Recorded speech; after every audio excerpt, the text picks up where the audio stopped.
Quando a gente fala dos maluquinhos de extrema direita, o nome da Bia Kicis não costuma aparecer. Ela não fala tanta besteira quanto Carla Zambelli ou Gustavo Gayer. Não criou uma identidade visual própria, como Júlia Zanata com a sua coroa de flores ou Nicolas Ferreira com a sua peruca. E nem chegou a posições de poder tão altas quanto Jair Bolsonaro. Mas isso não a impediu de ser um dos mais prolíficos roteadores de mentiras do campo político dela. E também não quer dizer que ela não tenha suas maluquices no seu passado. É sobre isso que a gente vai falar nesse vídeo. Vem com a gente, que esse é o Telescópio.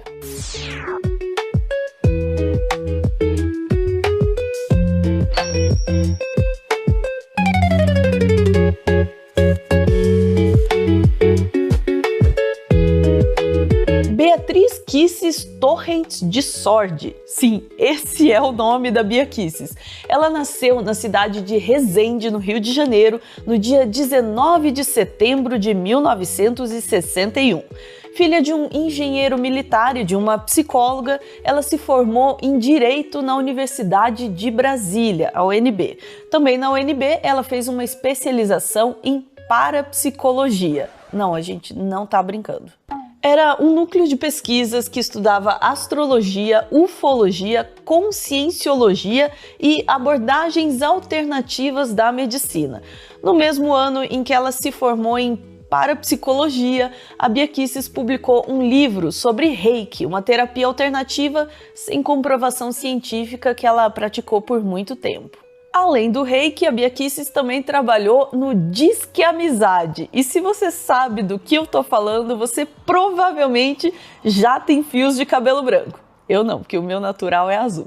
Ela também foi sócia de um bar punk e foi procuradora no Distrito Federal. Caraca, que currículo é esse? Várias pessoas que conviveram com a Kicis afirmam que, na maior parte da sua carreira, ela não demonstrava nenhum sinal da extremista que viria a se tornar. Mas a transformação começou em 2014, com as manifestações favoráveis ao impeachment da Dilma.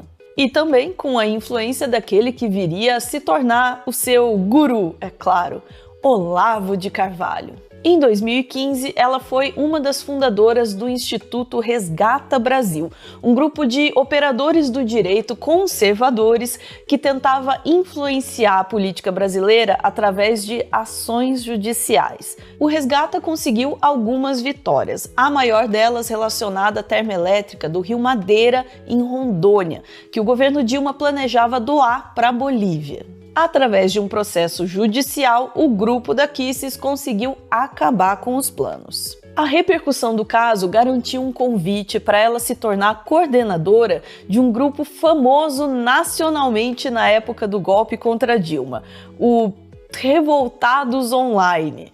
Olha ela aí em 2015, chamando seus seguidores para buzinaços contra a Dilma. Se você não concorda com essa corrupção toda, com essa sujeirada, mete a mão na polícia!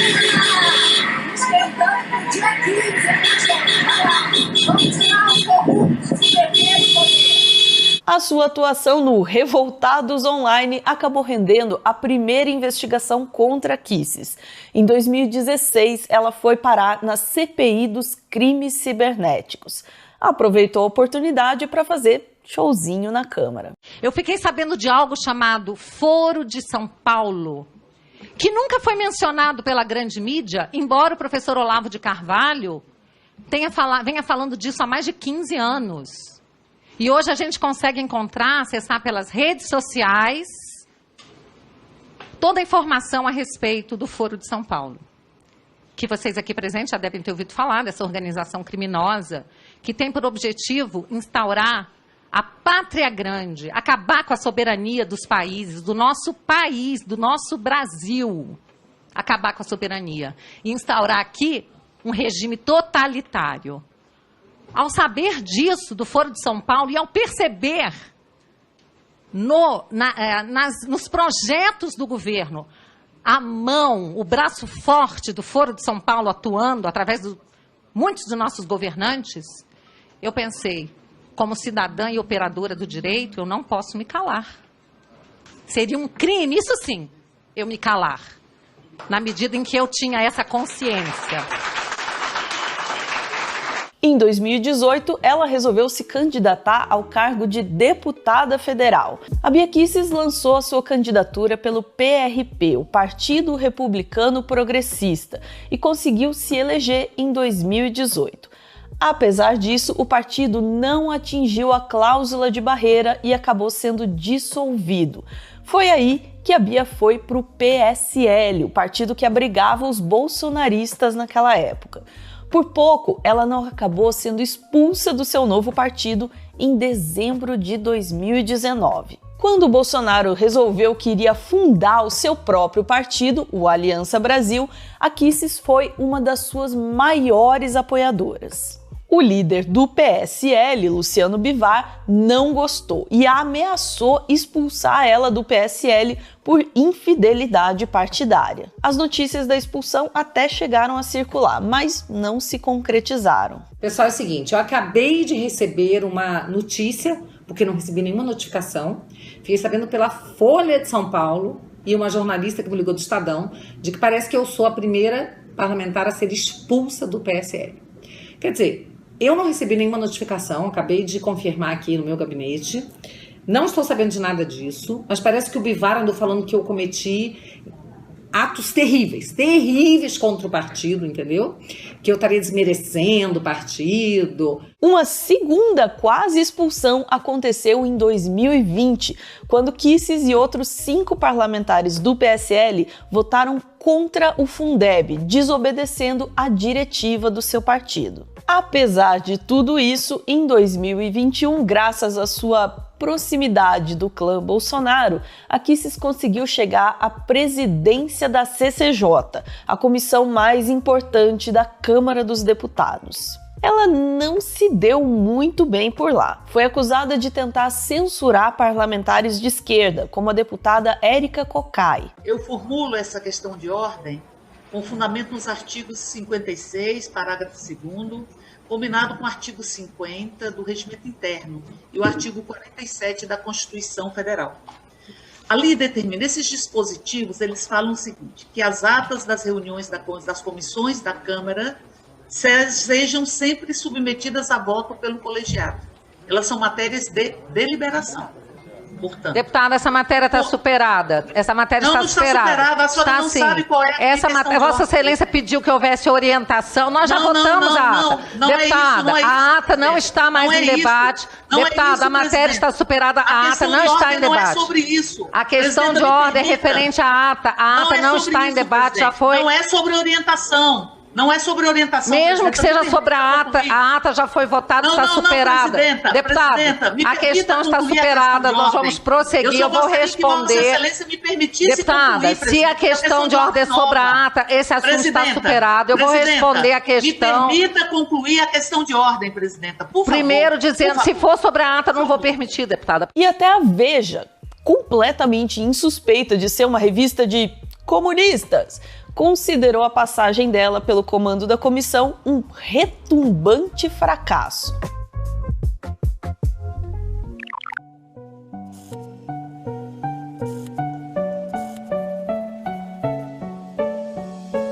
Não dá para falar da Bia Kicis sem falar da característica mais marcante dos seus mandatos, a sua impressionante capacidade de espalhar mentiras pelas redes sociais. Pois é.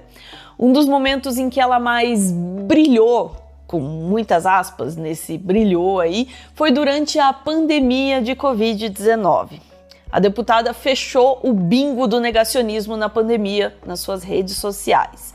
Ela fez live defendendo o uso da hidroxicloroquina, medicamento sabidamente ineficaz no tratamento da doença. Ela também se posicionou contra o isolamento social no estado do Amazonas, uma das regiões que mais sofreu com a pandemia e onde surgiu uma nova variante. Ela gravou vídeo ensinando um truque para andar sem máscara em locais fechados. Gente, a Bia tem um truque maravilhoso pra quem não quer usar máscara. Ela tá sempre com uma garrafinha de água.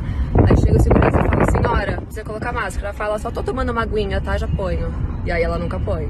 É o jeito, né, gente? Porque não dá. Eu quero respirar, eu preciso respirar. Ela também compartilhou live que dizia que a vacina interferia no material genético das pessoas. Uma informação completamente falsa. Não satisfeita, ela também usava suas redes sociais para atacar quem ousasse se posicionar de forma favorável às medidas que tentavam salvar vidas, mesmo quando essa pessoa era de direita. É o caso do então governador João Dória, que se esforçou para garantir vacinas para o estado de São Paulo antes do governo federal. A Kicis acusou Dória de comprar respiradores superfaturados sem oferecer provas. Outro exemplo foi o do primeiro-ministro da Saúde do Bolsonaro, Luiz Henrique Mandetta, que perdeu o cargo quando não embarcou no negacionismo do governo, que junto do Moro foi alvo de uma montagem racista compartilhada pela Kicis. Gente, mas se ela fazia isso com a direita, imagina com a esquerda, né? Pois é, quando um membro da direção do PSOL do Rio de Janeiro, Marcelo Biar, faleceu de Covid-19, a Kicis o acusou falsamente de ter desejado a morte do Bolsonaro. Tudo isso acabou garantindo a Bia Kicis o 4º lugar no ranking de parlamentares que mais espalharam mentiras durante a pandemia. E isso não é a gente dizendo não, é de acordo com um ranking criado pela agência Aos Fatos. Ela ficou atrás apenas de Eduardo Bolsonaro, Osmar Terra e Carla Zambelli. Foram mais de 240 mil interações em postagens contendo desinformação sobre a doença. A atuação de Bia Kicis a favor do vírus não ficou só nas redes sociais, não.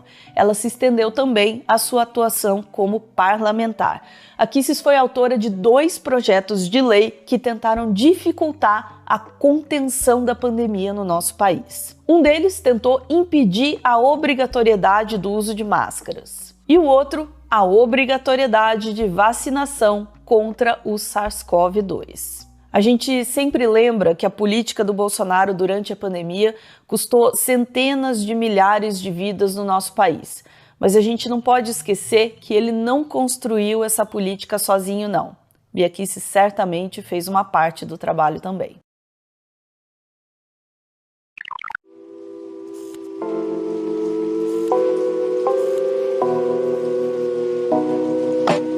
Mas uma pessoa tão prolífica em contar mentiras não iria se restringir a mentir só sobre um assunto, né? Para além da vida das pessoas durante a pandemia, a Kicis também atacou muito a democracia.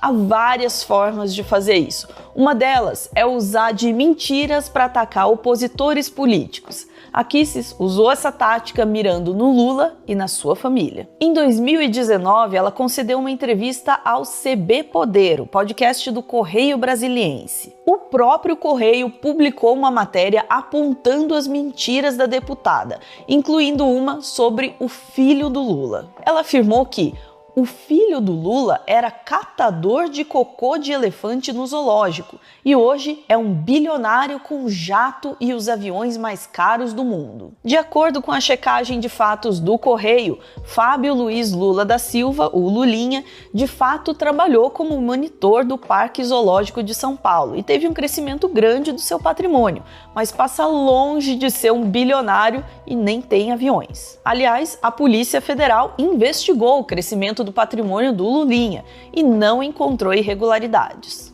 Outra mentira contada por Kicis sobre o Lula veio através do compartilhamento de um vídeo falso que o ligava às Farc, forças paramilitares colombianas. O mesmo vídeo, aliás, foi compartilhado pelo Bolsonaro. Tudo mentira, óbvio. Outra forma de atacar a democracia é através de ataques às suas instituições, como, por exemplo, a Procuradoria-Geral da República. Pois é, a Kicis compartilhou notícias falsas sobre o arquivamento de um processo de um deputado do PT contra o Bolsonaro. Isso foi algo que a própria PGR negou na época. A gente também pode falar dos ataques ao Supremo Tribunal Federal. Vale ataques aos ministros, como xingar o ex-ministro do STF, Celso de Mello. E graças a Deus estou feliz de ver essa notinha do GSI. Vai se lascar! Vai se lascar, Celso de Mello! Vai se lascar! Não é à toa que você foi chamado de juiz de merda pelo Saulo Ramos. Tá lá no livro do Saulo Ramos, juiz de merda. E eu estou usando aqui da minha imunidade parlamentar para falar a verdade na sua cara. Juiz de merda, é isso que você é. Ou então, ataques ao próprio tribunal. Isso ela fez de monte, ao ponto do Aos Fatos colocar ela como segunda parlamentar que mais atacou a corte nas suas redes sociais em 2020, atrás apenas de Daniel Silveira. E tem mais jeito de atacar a democracia? Claro que tem. Que tal atacar o processo eleitoral, hein? A Kicis também fez bastante disso, sendo uma ávida defensora do voto impresso. Ela chegou a comparar o nosso sistema eleitoral ao dos Estados Unidos, que é obviamente inferior ao nosso.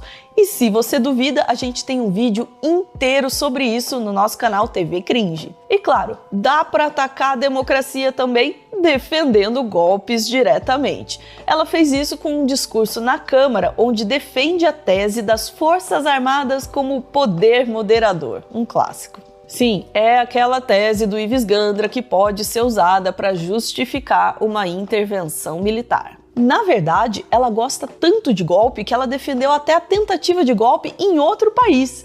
A Kicis foi uma das parlamentares brasileiras que expressou apoio à invasão do Capitólio no dia 6 de janeiro de 2021. Mas não vamos aí individualizar a questão, tá? A Kicis obviamente não fez isso sozinha.